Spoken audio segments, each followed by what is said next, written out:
मैं अगर अपनी बात करूं, ये अब तक मैंने ये बताया आपको ये बिजनेस क्यों करना चाहिए, और एक वजह ये भी हो सकती है, ये मेरी अगर इस बिजनेस की बात करूं, मेरा इस बिजनेस का सफर जो रहा वो आपको थोड़े से शब्दों में मैं बताना चाहूंगा।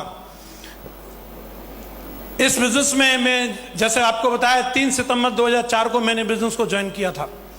जो मेरी पिछले 19 साल 20 साल की जो जर्नी रही है, इस जर्नी को अगर मैं आपको बताऊं, एकदम से सारी चीजें नहीं आती। अभी वाली ये चीज देख करके तो आदमी लट्टू हो जाते हैं, वाह लाखों में दीवाने तेरे, वाह मजा आ रहा है। लेकिन भाई साहब शुरुआत कहां से हुई थी, समझ आ रहा नहीं आ रहा? तो ये जो जर्नी है, शुरुआत में मैंने 2 महीने काम करके इस बिजनेस से नोकिया 1100 मोबाइल लिया था। उस टाइम पे ये भी बड़ी बात थी, मेरे गांव में प्रधान जी के पास भी नहीं था तब जब मैंने फोन लिया था। जब फोन लिया था आपने देखा होगा, इस फोन में यहां पे एक सुराख रहता था। काहे के लिए होता था? ये डोरी डाल के ऐसे गले में लटका के रखते थे, इसके लिए कि मेरे पास फोन है। 17 साल का था मैं तब मैंने फोन ले लिया, और जब फोन आता था कभी कभार बजता था, ये गुरुजी लोगों का ही आता था, दौड़ के गली में जाते थे, हेलो, लोगों को पता चलना चाहिए फोन आ रहा है। मैं एकदम बहुत एक्साइटेड था, बिजनेस की वजह से मोबाइल मिल गया। 6 महीने के अंदर अंदर मैंने इस बिजनेस से स्प्लेंडर बाइक ले ली थी, और ये 2 अचीवमेंट 6 महीने के अंदर थे। पर्सनल मेरी खुद की बाइक थी, मेरी कमाई से एज एन स्टूडेंट, 18 साल की एज, और बाइक और मोबाइल 2 चीज मेरे पास थी, और मैं उस समय हवा में था एक्चुअली, या अलग ही।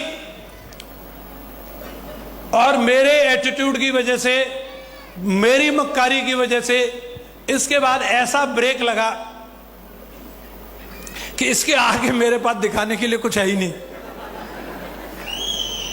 कुछ भी नहीं, एक टाई तक नहीं। और यही एक इंपॉर्टेंट चीज है कि बाकी अगर मैं यहां अचीवमेंट दिखाऊंगा, उसको देख के सब लट्टू होंगे, हाँ हाँ आन दो, हमारे को भी आन दो। लेकिन मेन बात यह है कि ये 2 चीज आने के बाद फिर नील बटा सन्नाटा, कुछ नहीं। 2006 निकल गया, एक टाई तक नहीं, 2007 निकल गया, 2008 निकल गया, सू की जय हो जय हो, मीटिंग में जाता है आ जाता है। शादी भी हो गई थी उस टाइम पे मेरी, पापा भी बन गया मैं। स्थिति ये थी, मेरे रिश्तेदार, मम्मी को चिंता रहती थी इसका क्या होगा, उनको बोलती थी इसका कुछ करवा दो, बोले सिक्योरिटी गार्ड में तो लगवा सकते हैं। और मैं आपको बता रहा हूं, जब व्यक्ति को समस्या आती है उसकी कोई कदर नहीं करता, कहीं भी पेल देंगे उसको। मेरी मैडम भी ऐसे मेरे को पूछ लेती थी, मैं दिक्कत क्या है, 8-10 हजार तो मिल ही जाएंगे, चले आओ। मैं मन ही मन सोचता था यार चलो कोई नहीं, वक्त की बात है, वक्त बदलेगा। आज समझ नहीं आ रहा, लेकिन मैं जानता हूं मेरे अंदर कितना बड़ा ज्वालामुखी फट रहा है। जो दिखेगा उस दिन पता चलेगा कि मैं क्या कर सकता हूं। मैं मेहनत करता रहा, महागुरुजी लोगों के सानिध्य में रहा, संघर्ष था खूब सारा, समोसे तक के लिए पैसा नहीं रहे। ऐसी ऐसी स्थिति कि मैं लोन कराने के लिए गया था, मेरे ऊपर कर्जा हो गया था। लोन के लिए मुझे 20,000 रुपए की जरूरत थी, फाइल के लिए किसी को पैसा देने थे, और मैंने अपने एक दोस्त से मांगे, कहने के लिए जान देने के लिए हाजिर था, लेकिन 20,000 रुपए देने के बाद मेरी बाइक रख ली थी उसने। और मैं पिताजी को पता चल गया था कि इसने बाइक रख ली है, किसी को दे दी है, तो बात खुल गई। उन्होंने फिर साथ दिया। उसके बाद फिर उन्होंने बोला एक ही चीज, सेफ शॉप ही करो और कुछ करने की जरूरत नहीं है। और दिल से इसी में काम किया, मेहनत किया। मैं आपको एक बात बताना चाह रहा हूं, रात चाहे कितनी भी लंबी हो उसका अंत जरूर है, रात ही तो है, जीवन नहीं है वो, हमेशा रात नहीं रहने वाली, सुबह जरूर होती है। और मेरी सुबह हुई 2009 में, मेरा काम चलने लगा दोस्तों। इस दौरान बीच बीच में मैं मीटिंग ट्रेनिंग में हमेशा जाता रहा। ऐसा कभी नहीं हुआ कि मेरे पास पैसा नहीं थे तो मैं मीटिंग में नहीं जाऊं। 2007 में भी गया, कपड़े नहीं थे, ये फौजी साहब के कपड़े पहने मैंने, इनके यही लंबे आदमी थे और एक मैं था। आपको हंसी आ रही है, लेकिन कभी जिंदगी में मांग के कपड़े पहनने पड़े हो तब पता चलेगा। मैंने मांग के कपड़े पहने थे। तो ये, और उस समय मैं किसी अप्लायंस से कंप्लेंट नहीं कर रहा था, मैं छाती नहीं पीट रहा था कंपनी में जाकर के मेरा काम क्यों नहीं चल रहा है। मैं ये सवाल नहीं कर रहा था, सेफ शॉप पे शक नहीं था, सिस्टम पे सवाल नहीं कर रहा था। मैं अपने आप को एनालिसिस कर रहा था कि मेरे से गलती कहां हो रही है, मेरे से गलती कहां हो रही है और मुझे सुधार करनी है। लगातार फिर से दिशा में गया, फिर से चीजों को समझा, फिर से सुधार किया अपने अंदर और काम चला। 2009 से शुरुआत हुई, चेक आने लगे। पहला अचीवमेंट मैंने लिया लैपटॉप। कपड़े ठीक ठाक नहीं थे उस टाइम पे, जरूरी था मैं कपड़े ले लेता, लेकिन मैंने कपड़े नहीं लिए। मैं जान चुका था बिजनेस को बढ़ाने के लिए टूल्स की जरूरत है, लोगों को वीडियो दिखाने के लिए लैपटॉप चाहिए। लैपटॉप लिया कॉम्पैक्ट का, काम इतना धुआंधार किया, बिल्कुल वनवास लेकर के काम किया। काम चल पड़ा था, लोग आ चुके थे। मैंने कभी भी इफ नो बट नहीं किया, कहीं भी जाना पड़े, क्योंकि बमुश्किल से तो टीम मिली है और इस टीम को मैं जाने नहीं दूंगा। एक एक व्यक्ति को संतुष्ट करने के लिए, उसको सपोर्ट सहयोग करने के लिए मुझे चाहे 2000 किलोमीटर दूर जाना पड़े, मैं कभी ये नहीं पूछता था कितनी दूर आना है, बस मैं पहुंच जाता था। और उसका रिवार्ड ये मिला, 2010 में मेरे पास कार आ गई, मेरी पर्सनल कार, एसी कार। उस टाइम पे ये भी बड़ी बात थी। और ये गाड़ी ली, ये भाड़े के लिए नहीं थी, बारात ढोने के लिए नहीं थी, ये मेरे लिए थी, सेफ शॉप की वजह से। जब ये कार मेरे पास आई, मेरे लिए इतना बड़ा सुकून था। मेरे कपड़े सामान सब इसी में रहता था और कभी परवाह नहीं करता था, रूम नहीं है, रुकने की जगह नहीं, कहीं भी ढाबे पे लगाया और आराम से सो गया। और सुबह उठा, वहीं नहाया, माँ गुरुजी तौलिया वोलिया सब दिलवा दिए थे और वहीं पराठे खाए और फिर शुरू। मैंने इस कार से क्या लखनऊ, इलाहाबाद, बनारस, गोरखपुर, आजमगढ़, जोधपुर, जैसलमेर, बीकानेर, चूरू सब नाप डाला। चलती रहती थी धुआंधार। और इतनी मेहनत करी, इतना काम किया कि जो मेरा ड्रीम लेवल था, ये जोधपुर की टीम है मेरे साथ, जिन्होंने कंधे से कंधा मिलाया, ड्रीम टीम बनाई, संस्कार डाले उन लोगों के अंदर और ड्रीम टीम बनी। तो ड्रीम वाला काम भी हुआ। रूबी बना मैं जुलाई 2010 में और उसी साल दिसंबर जाते जाते मैं डायमंड भी बना। आप बताओ, किसी को लगता है आने वाले टाइम में ये बंदा डायमंड बनेगा, यूसीए बनेगा? वही है जिसको चपरासी के लिए बोलते थे। शायद हो सकता है चपरासी वाले भी सिक्योरिटी वाले भगा देते मुझे, ये तो मेरे जियाजी बोल रहे थे, बाकी पता नहीं मिलती कि नहीं। फर्क नहीं पड़ता आप आज कैसे दिखते हैं, लेकिन जीवन बदलता है और जिंदगी बदली। 3 अप्रैल 2011 को मैं इस बिजनेस में डायमंड बना। ये है असली फोटो डायमंड वाली। ड्रीम लेवल हासिल किया, डायमंड बन गया। तो इसका मतलब ये नहीं घर में बैठ जाऊंगा। डायमंड बनने के बाद तो मैंने इतना काम किया, इतनी मेहनत करी, क्या दिन क्या रात, 2-2 बजे 3-3 बजे तक मैं लोगों से मिलता रहता था और एक ही अपना मिशन रहता था। ये वीडियो, ये उसमें से स्क्रीनशॉट लिए मैंने, ये वीडियो रहता था, ये चलवाते थे मीटिंग में, फिर मैं पहुंच जाता था। और नहीं मिला, चाहिए क्या? बोला हाँ चाहिए। तो बैठ के सुनो फिर मेरी बात। और लोगों को इतना समझा समझा के काम किया। 28 फरवरी 2013 को धमाका हो गया, BMW कार लेकर के आया मैं। 50 लाख रुपए की जब ये गाड़ी आई तो लोगों को लगा कि हाँ वाकई में कंपनी में दम तो है। हेलो, मेरी टीम को विजन मिला। ये गाड़ी नहीं थी, इस गाड़ी ने मेरी रेटिंग बढ़ा दी। इस गाड़ी को लेने के बाद लोगों को पता चल गया कि हाँ वाकई में नेटवर्क मार्केटिंग से क्या कुछ नहीं किया जा सकता, 50 लाख की कोई गाड़ी भी ले सकता करके। और मैं रुका नहीं दोस्तों, ट्रांसफॉर्म होती चली गई मेरी जिंदगी इस बिजनेस की वजह से। और जो लोग मेरे साथ आए, जिन्होंने भरोसा किया, उनका भी जीवन बदलता चला गया। लगातार लाइन लगा करके एक एक लीडर जो मेरे साथ कोई स्कूटर पे आया था, कोई साइकिल पे आया था, आज केवल मेरी जिंदगी नहीं बदली। आप देखिए शैलेंद्र चौधरी साहब हैं, आज BMW X5 में चलते हैं और ये घर है इनका मथुरा में। आप ये देखिए विकास यादव जी, ये भी एक दिन आए, फौज में नौकरी कर रहे थे, जोधपुर में मिले, आज अपने नाम में एक ब्रांड बने हुए हैं और एक ड्रीम लाइफ जी रहे हैं इस बिजनेस की वजह से। ओमवीर जी, ये बिजनेस में आए, नॉर्मल जिंदगी जी रहे थे फौज की नौकरी से, और आज ये गाड़ी है, दमदार घर है और दमदार जिंदगी है। लाल बहादुर शर्मा जी, जब इनकी डीडी लगाई थी मैंने, तब लोग मेरे को कोस रहे थे, वो तेरे से बड़ा पापी कोई होगा नहीं, गरीब ब्राह्मण को लूटा तूने। इनके पास खाने तक के पैसा नहीं थे, मैंने इनसे डीडी निकाली, रैम नहीं किया, इसलिए आज फॉर्च्यूनर कार में चलते हैं, दमदार कोठी, दमदार जिंदगी जी रहे। कृष्णपाल चौधरी जी राशन डीलर हुआ करते थे और आज एक ग्रेटर नोएडा के अंदर सिग्मा 3 में दमदार कोठी है, जगवार गाड़ी में चलते हैं और एक ड्रीम लाइफ जी रहे हैं आज इस बिजनेस। और यहीं बैठे हैं रणवीर सर, भर्ती हुए थे तब ऐसे थे और अभी ऐसे हो गए सेठ जी।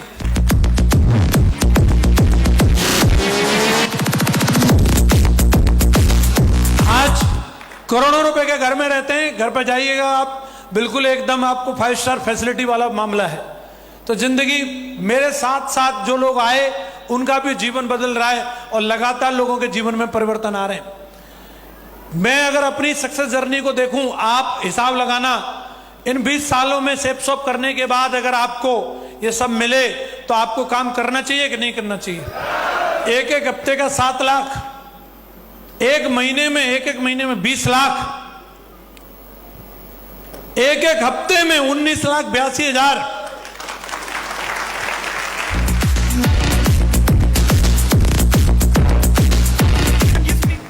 44,53,382 लाइन लगा के चेक सेप सॉप की वजह से सब वसूल हुआ या नहीं हुआ।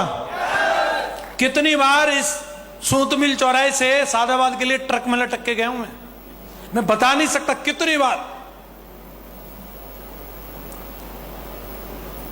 मुझे यह भी पता रहता था कौन सा टैंकर वाला है जो बिठा के ले जाएगा, मुझे सबको याद हो गए थे सब, इतने चक्कर लगाता था मुझे।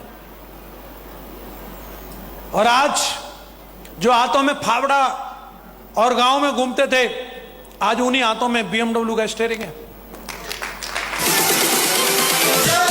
ये मेरी धर्मपत्नी, शादी होती है सबकी, मेरी कोई अलग से नहीं हुई, सबकी होती है। बड़े बड़े वादे करते हैं, बन जा तू मेरी रानी तेनू महल दिला दूंगा, फिर उसी रानी से पोंछा लगवा रहे, गोबर ढो रही है रानी, हालत खराब। वादा मैंने भी किया, वादा पूरा किया, आज एकदम ड्रीम लाइफ जी रही है, हाथ में गोबर नहीं गिटार है। समझ आ रहा नहीं आ रहा। Dream life. ये घर है मैंने मम्मी पापा के लिए दिया है मथुरा में, मैं अभी फिलहाल नोएडा में रहता हूं।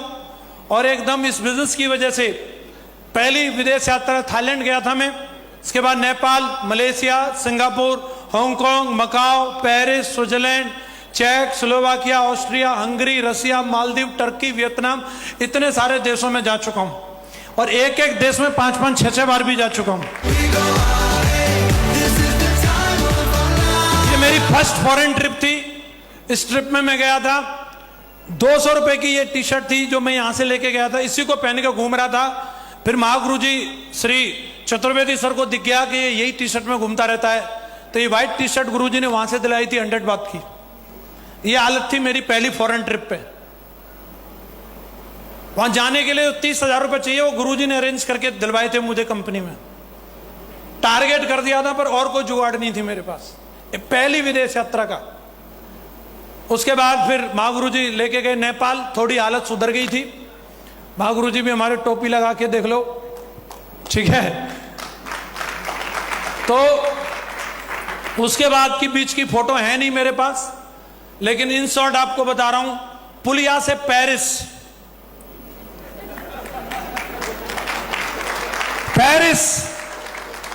पेरिस में एफिल टावर के सामने रेड फरारी, अंग्रेज पूछ रहा आपको चलानी आती है फरारी, इसका दूसरे साइड में स्टीयरिंग रहती है यूरोपियन गाड़ीज की।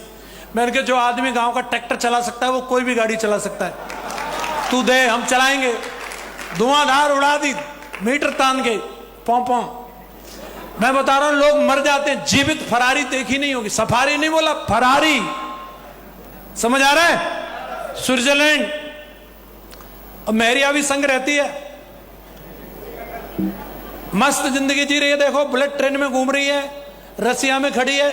एक ही काम रह गया इसका, बड़े बड़े सेलिब्रिटीज को फॉलो करती है और ढूंढती रहती है कि कौन सी स्टाइल में फोटो खिंचानी है, स्टाइल बनाती रहती है बस। ये एक समय था 100 रुपए की टी शर्ट और आज का समय, मैडम ने जो ड्रेस पहनी है ये ब्लैक एंड व्हाइट, 80,000 रुपए की महागुरु जी ने दिलवाई थी रिप्ले की।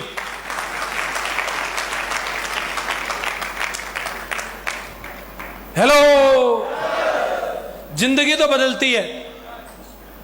यहां तक आगे प्राइवेट जेट गया ये हम लोगों के लिए। मालदीव हम लोग गए, माले से हमारे होटल के लिए 4 लोगों के लिए हवाई जहाज गया। यहां तक जिंदगी आ गई। अभी पहले टाइम नहीं था, अब टाइम ही टाइम है। मालदीव 10 दिन वेकेशन पर रहे हम लोग, मोबाइल बंद, कोई काम धंधा नहीं। मैं और हमारी धर्मपत्नी अलग अलग, कहीं भी डुंट पे और कहीं भी झूला पे, कहीं भी फोटो खिंचाओ, और कोई काम ही नहीं था हम पे। नई नई ड्रेस पहननी है, पानी में, स्विमिंग पूल में, किधर भी दे फोटो खींच, मेरी फोटो मीटर तान। और वहां से मैडम उंगली कर रही, देखो उधर टर्की है। मैंने कहा अच्छा ठीक है, चलेंगे। अभी आते तुरंत वहां से सीधे टर्की की फ्लाइट ली और देखो इस्तांबुल पहुंच गए। और मैंने बताया बस एक ही काम है, पोज बनाना है बस।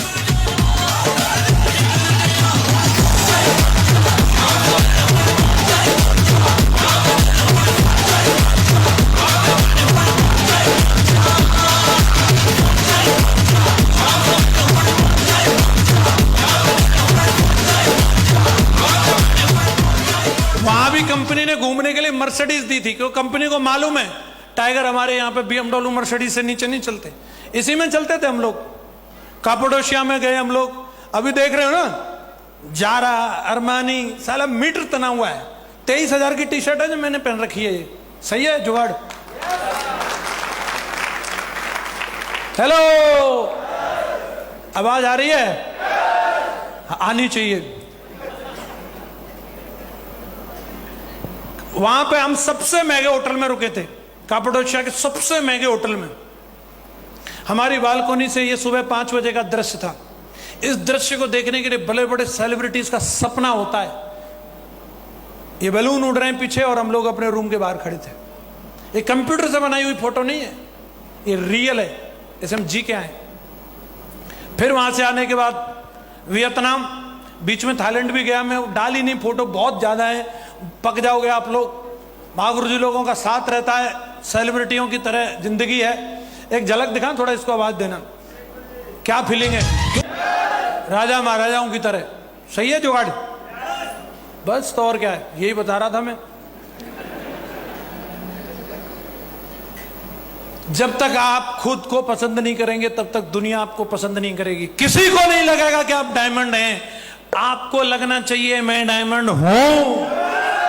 हेलो, मुझे देख के नहीं लगता था किसी को, लेकिन मुझे लगता था। आप में से किस किस को लगता है कि मैं डायमंड हूं? इस भरोसे को अपने अंदर बना के रखना। लोग मिलेंगे इस सपने को चुराने वाले, अलग अलग बातें करने वाले, बस इस सपने को अपने अंदर से जाने मत देना।